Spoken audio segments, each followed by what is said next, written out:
Marco, you've turned so many laps at this racetrack in an INDYCAR, but you turned your first laps today in a NASCAR Craftsman truck. What's the difference, man? It's still fun. It's just a different beast. You know, having laps on the track it definitely helped me because I mean, my learning curve was a lot steeper in the Xfinity car at the Roval, and I didn't enjoy myself at the Roval.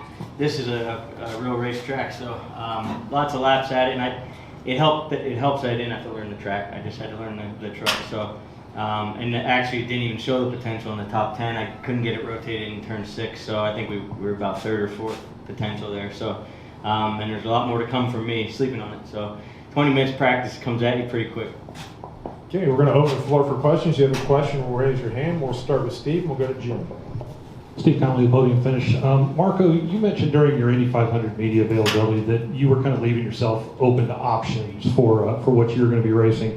What are your thoughts on exploring the possibility of a more NASCAR Craftsman truck rides or even Xfinity in the future? Yeah, I mean, I'm definitely open to all of it. You know, I think that's the beauty of my schedule. That's why I had a big smile on my face because I could still win the Golden Goose at Indy for me and really take opportunities as they may come. So, you know, the start when I went to semi-retirement, SRX was a perfect timing for that. You know, to fill with 6 more races with my buddies, just having fun there. But that actually, you know, running good in that opened my eyes to doing some other stuff. So, really enjoying myself. I was kind of follow up on that, mentioning the SRX, if that really kind of whetted your appetite for more stock car racing.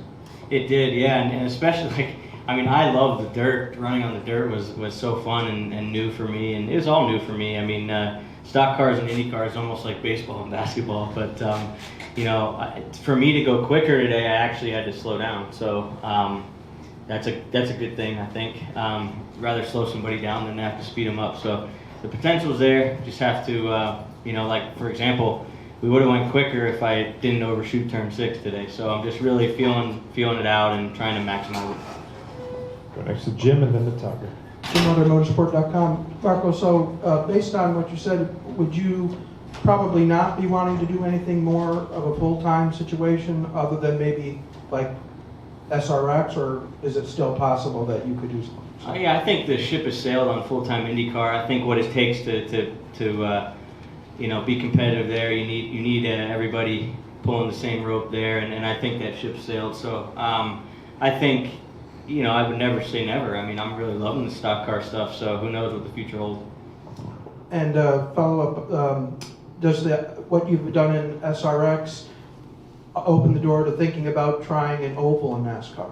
Yeah, I mean, I'd like to try my hand at a short oval for sure, but you know, the mile and a half Kyle Busch said I would love it, and I think that would be a steep learning curve for me, seeing how those guys run like this close to the wall to be fast. So I want to just challenge myself and see how we get on, you know, in different circuits. Thank you. Yeah. Go next to Ben. All right, Ben Branscombe from TobyChristieCom. I want to ask, we talked earlier today with Connor Daly. He said you texted him earlier this week about getting dinner, and he was surprised to find out you were in the truck race. Have you reached out to Connor at all, kind of just asking questions about how the trucks handle, what to expect, what not to expect? And has there been a good camaraderie to share between the two of you so far? The camaraderie is that he better have his wallet tonight, number one. But no, honestly, I don't think he's run on a road course in truck, so it's hard to ask about the ovals, right? So yeah, no, it's we haven't really talked much. Any additional questions? He's still trying to beat me too, so he's not gonna tell me too much. Chris Knight at Trent.com. Marco, there's a chance of rain tomorrow. If that does come to fruition, do you feel like they might have an advantage over the rest of the competitors? I wouldn't say advantage. They call it the equalizer, and I'll take equalizer all day, being a new guy. So, yeah, rain or shine, we're ready to just learn, you know, from these guys. So, we'll see what we can do. What would be a good finish for you tomorrow if it don't rain or shine? I'm cautiously optimistic. I think, you know, if we could just be there all day and not make mistakes, I think we could be, you know, towards the pointy end. I mean, you know, we're showing this pace on day one, so sky's the limit. We'll see.